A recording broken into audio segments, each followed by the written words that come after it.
Allahil kawi sultanu al-wadihil burhanu al-mabsutu fi wujudi karamihi wa ihsanu. Wassalatu wassalamu ala asyrafil anbiya'i wal mursalin wa habibi rabbil alamin al-mustafa habibina wa syafi'ina wa qurrati ayunina sayyidina Muhammadin wa ala alihi wa ashabihi ajmain, amma ba'du.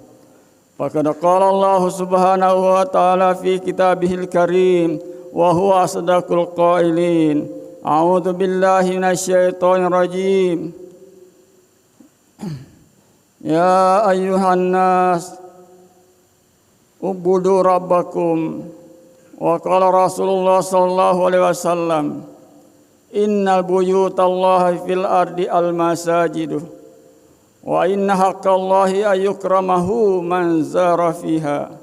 Sadaqallahul adzim wa sadaqa rasuluhun nabiyul habibul karim wa nahnu ala dzalika minasyahidin wasyakirin walhamdulillahi rabbil alamin. Ma'asyiral muslimin wal muslimat rahimakumullah. Pertama-tama marilah kita senantiasa bersyukur kepada Allah Subhanahu wa taala atas segala nikmat Allah yang Allah karuniakan kepada kita. Nikmat iman, nikmat Islam serta nikmat-nikmat yang lainnya, sehingga alhamdulillah dengan nikmat tersebut kita dapat sama-sama hadir di tempat yang mulia ini dalam rangka melaksanakan kewajiban kita terhadap Allah Subhanahu wa taala, yakni salat subuh berjamaah. Mudah-mudahan ibadah kita yang senantiasa diterima dan diridhai oleh Allah Subhanahu wa taala. Salawat dan salam kita sampaikan keharibaan baginda Nabi besar kita Muhammad sallallahu alaihi wasallam kepada keluarganya, sahabatnya, tabi'in, dan mudah-mudahan kita sebagai umatnya yang senantiasa istiqomah dan komitmen melaksanakan sunnah-sunnahnya, mudah-mudahan kelak di yaumil akhir, di hari kiamat, kita akan mendapatkan syafaatul uzmah dari beliau. Amin ya Allah ya rabbal alamin. Hadirin hadirat rahimakumullah. Manakala kita senantiasa atau sering membaca Al-Quran dan banyak membaca Al-Quran, terlebih kita baca sampai hatam, pasti banyak kita temui di dalam Al-Quran. Kita banyak temui surah ataupun ayat yang isinya adalah perintah Allah Subhanahu wa ta'ala. Juga banyak kita temui yang isinya adalah larangan dari Allah Subhanahu wa ta'ala. Kalau perintah dari Allah menurut ilmu tata bahasa atau ilmu sharaf itu adalah namanya fi'il amr. Kalau larangan fi'il nahi. Saya teringat kata guru saya waktu di pesantren. Kalau fi'il amr, perintah itu datanya dari atas ke bawah, itu namanya perintah. Seperti Allah memerintahkan kepada kita, atiullah wa atiur rasul wa ulil amri minkum. Itu perintah dari Allah Subhanahu wa taala kepada hambanya. Wajib untuk kita tunaikan, wajib kita laksanakan. Itu perintah dari atasan, dari Allah kepada hambanya. Akan tetapi kalau fi'il amr dari bawah ke atas, dari bawahan ke atas, dari hamba kepada Allah, itu namanya doa. Jadi kita bisa tidak memerintah Allah, tetapi kita hanya memohon, berdoa kepada Allah Subhanahu wa taala. Nah, itu kalau kita tidak boleh memerintah Allah, tapi kita adalah berdoa kepada Allah Subhanahu wa taala. Rabbana atina, ya Allah berikanlah saya kebaikan. Itu kalimatnya adalah memerintah Allah, tapi kita berdoa namanya meminta kepada Allah Subhanahu wa taala. Banyak sekali kalau kita baca Al-Qur'an, banyak kita temui yang isinya adalah perintah dari Allah Subhanahu wa taala kepada hambanya. Termasuk yang dibacakan oleh Bapak Imam kita tadi. Ubudu, ya ayuhan nasu budu. Ya ayuhan nasu budu, ubudu, sembahlah Allah. Itu perintah Allah kepada semua manusia. Bukan hanya orang beriman. Ini adalah umum. Ya ayuhan nas, wahai para manusia. Ubudu, sembahlah Tuhanmu. Artinya Allah tidak menghendaki siapapun untuk menyembah selain daripada Allah Subhanahu wa taala. Jadi ini harus untuk semua manusia. Hadirin yang dirahmati Allah sekalian. Di antaranya lagi yang di dalam Al-Quran adalah merupakan perintah Allah kepada kita hambanya. Apa kata Allah di dalam surah Al-Baqarah? Kata Allah, Bismillahirrahmanirrahim. Ya ayyuhalladzina amanu anfiqu mimma razaqnakum min qabli an ya'tiya yaumun la bai'un fihi wala khullatu wala syafa'ah wal kafiruna humuz zalimun. Juga di dalam ayat yang lain, wa anfiqu mimma razaqnakum min qabli an ya'tiya ahadakumul maut fayaqula rabbi laula akhartani ila ajalin qarib fa asaddaqa wa akum minas solihin. Inilah doa yang akan kita mencoba untuk menjelaskan atau menyampaikan pada kesempatan yang singkat ini. Apa kata Allah di dalam surah Al-Baqarah? Ya ayuhan nas, wahai manusia, anfiqu mimma razaqnakum. Infakkanlah sebagian rezeki yang telah kami berikan kepadamu.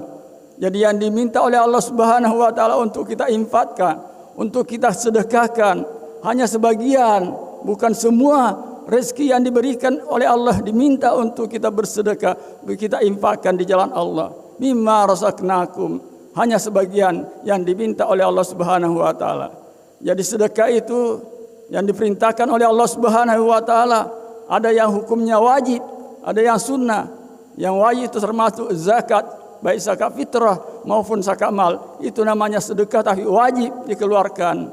Adapun selain itu boleh kita sedekah sunnah yang semampu kita. Ya ayyuhalladzina amanu anfiqu mimma razaqnakum min qabli ayyatiya yaumun la bai'un fih, kata Allah, sebelum datangnya suatu hari.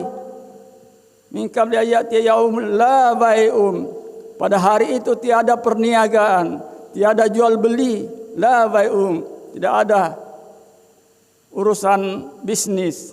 Di kapan itu adalah pada hari kiamat. La bai'un fi.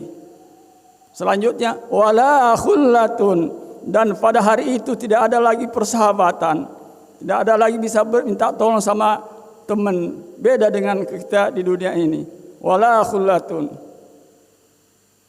wala syafa'ah, dan tidak ada pertolongan kecuali daripada Allah Subhanahu wa taala. Wal kafiruna humuz zalimun, dan orang-orang kafir itulah sesungguhnya orang-orang yang zalim. Hadirin yang dirahmati Allah sekalian, di dalam ayat ini dalam surah Al-Baqarah, Allah perintahkan kepada kita untuk menginfakkan, mensedekahkan sebagian rezeki yang Allah berikan kepada kita, agar nantinya tersimpan pahala di sisi Allah untuk kita, untuk persiapan kita ketika kita menghadap Allah Subhanahu wa taala, atau kita dibangkitkan nanti di hari kiamat. Dan pada hari itu tidak ada lagi yang namanya perdagangan. Tahu dijelaskan di dalam tafsir bahwa tiada bisa segala permasalahan, problem yang kita hadapi tidak bisa diselesaikan dengan materi, dengan uang. Sangat berbeda ketika di dunia ini. Banyak sekali permasalahan yang bisa diselesaikan dengan namanya materi, dengan uang. Akan tetapi nanti di akhirat tidak berlaku lagi hal yang semacam itu. La bai'un fi wala khullatun, tidak ada persahabatan, wala syafa'atun, dan tidak ada lagi pertolongan kecuali hanya yang dikhususkan oleh Allah Subhanahu wa taala. Hadirin yang dirahmati Allah sekalian, di ayat yang lain di dalam surah Al-Munafiqun, wa anfiqu mimma razaqnakum min qabli ayati ahadakumul maut fayaqul rabbi laula akhartani ila ajalin qarib. Wa anfiqu, dan infakkanlah, sedekahkanlah sebagian harta yang telah kami sedekahkan, yang telah kami berikan kepadamu, kata Allah. Min qabli ayati ahadakumul maut, sebelum datangnya kematian kepada kamu sekalian. Nanti kematian datang kepada kita, barulah manusia mengatakan, falaula akhartani ila ajalin qarib, seandainya engkau ya Allah tundahkan kematianku sebentar saja, fa asaddaka, maka kami akan bersedekah, akan berinfak, wa kum minas sholihin, dan kami akan menjadi orang-orang yang soleh. Tapi apa kata Allah? Allah tidak akan menunda kalau ajal sudah datang sebentar pun, dan pun tidak akan bisa dimajukan. Hadirin yang dirahmati Allah Subhanahu wa taala, ternyata ketika ajal menjemput manusia, apa yang mereka minta kepada Allah adalah untuk kembali kepada dunia untuk bersedekah. Amalan yang akan dilaksanakan adalah untuk berinfak, bersedekah dalam ayat ini. Ternyata kenapa? Kalau kita perhatikan bahwa urusan materi ini ternyata yang persoalan yang sangat berat pertanggungjawabannya di hadapan Allah Subhanahu wa taala. Dan di sana pula ketika akan menemui ajal manusia yang dilihat manfaatnya sedekah yang telah kita lakukan di dunia ini, maka manusia meminta kepada Allah Subhanahu wa taala agar seandainya bisa dikembalikan, ditunda kematiannya sesaat pun, 1 jam saja. Hadirin yang dirahmati Allah sekalian, sesuai dengan penjelasan dari Rasulullah SAW, bahwa nanti di hari kiamat, bahwa ketika manusia di hadapan Allah Subhanahu wa taala, dihadapkan di pengadilan Allah, bahwa mereka akan ditanya beberapa hal. Mereka tidak akan bergerak di hadapan Allah, tidak bisa beranjak. Kaki mereka tidak akan bergerak sebelum mereka mampu menjawab beberapa pertanyaan Allah Subhanahu wa taala. Kita akan ditanya, waktu mudamu kamu pergunakan untuk apa? Kedua, selanjutnya kita akan ditanya, umur yang kami berikan kepadamu selama di dunia, kamu habiskan untuk apa? Itu akan ditanya oleh Allah Subhanahu wa taala. Pertanyaan selanjutnya, yang ketiga, kata Allah, hartamu yang kamu peroleh, harta yang kamu dapatkan ketika di dunia itu, kamu dapatkan dari jalan yang mana dan kamu belanjakan untuk apa? Kemudian kita akan ditanya, ilmu yang kami berikan kepadamu kamu pergunakan untuk apa? Apa yang kamu lakukan, amalkan dengan ilmu yang kami berikan. Ternyata dari beberapa pertanyaan yang harus kita jawab di hadapan Allah Subhanahu wa taala nanti, yang paling berat adalah urusan materi, urusan harta. Kalau yang lainnya tentang masa muda, tentang umur, tentang ilmu, pertanyaannya hanya satu. Akan tetapi ketika Allah menanya kita tentang masalah harta, kita ditanya, kamu dapatkan dari jalan yang mana? Apakah jalan segala macam hal, baik yang haram, itu ditanya oleh Allah Subhanahu wa taala. Kita mendapatkan materi, ditanya dari mana?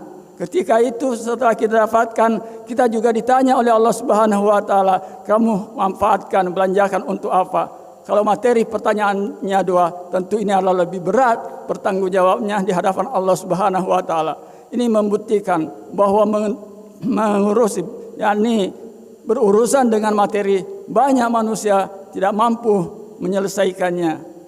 Mungkin kita tidak bisa melaksanakan secara beres. Untuk itu, mari ketika hidup di dunia ini kita mempersiapkan diri agar kita nanti dimudahkan oleh Allah Subhanahu wa taala ketika kembali kepada Allah Subhanahu wa taala.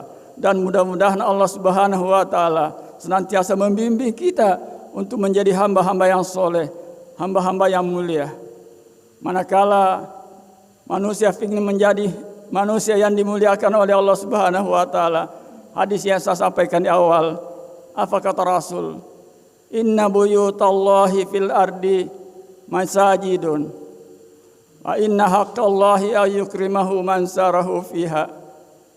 Bahwa sesungguhnya kata Rasul, bahwa rumah-rumah Allah di muka bumi ini adalah masjid, masjid-masjid Allah, dan merupakan ada menjadi keharusan wajib bagi Allah untuk memuliakan orang yang senantiasa berziarah, yang sering datang ke masjid, akan dimuliakan oleh Allah Subhanahu wa taala. Mungkin teringat Bapak-bapak, kalau kita umrah, apa kata pembimbing kita? Ini kita datang bertamu kepada Allah Subhanahu wa taala. Jadi inilah orang yang sering memakmurkan masjid, rajin datang ke masjid, itulah manusia yang pasti akan dimuliakan oleh Allah Subhanahu wa taala.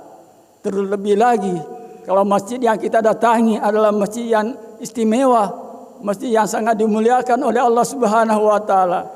Dan menurut petunjuk dari Rasul, bahwa masjid yang paling mulia yang telah ditetapkan oleh Allah Subhanahu wa taala di muka bumi hanya ada 3, yakni Masjidil Haram, masjid yang ada di kota Mekah, dan Masjid Nabawi yang ada di Madinah, dan Masjidil Aqsa. Itulah yang mempunyai kelebihan daripada tempat-tempat yang lain. Jadi selain itu adalah sama nilainya. Kita beribadah di sini dengan masjid yang lainnya, selain itu adalah sama nilainya. Di negara lain juga sama nilainya. Kita pergi ke India, masjid yang di sana dengan di sini sama nilainya. Dimanapun, kecuali dianjurkan oleh Rasul, makanya kita dianjurkan yang punya rezeki menunaikan ibadah haji, menunaikan umrah di tempat 3 yang saya sebutkan tadi, karena itu adalah nilai ibadah yang kita lakukan di situ berbeda di tempat-tempat yang lain. Karenanya mudah-mudahan Allah Subhanahu wa taala memudahkan kita untuk sampai di tempat yang mulia, yakni di Makkahul Mukarramah, untuk menunaikan perintah Allah baik ibadah haji maupun umrah. Mudah-mudahan jamaah sekalian ini suatu saat kita semua dipanggil oleh Allah Subhanahu wa taala untuk datang ke tempat yang sangat mulia itu, sehingga kita menjadi manusia dimuliakan Allah baik di dunia maupun di akhirat. Hadirin yang dirahmati Allah sekalian, inilah sekelumit yang dapat kami sampaikan. Mudah-mudahan kita senantiasa dibimbing oleh Allah Subhanahu wa taala untuk senantiasa menjadi hamba-hambanya yang soleh, baik selamat di dunia wal akhirah. Barakallahu li wa lakum fil Qur'anil azim. Sekian wa'alaikum warahmatullahi wabarakatuh.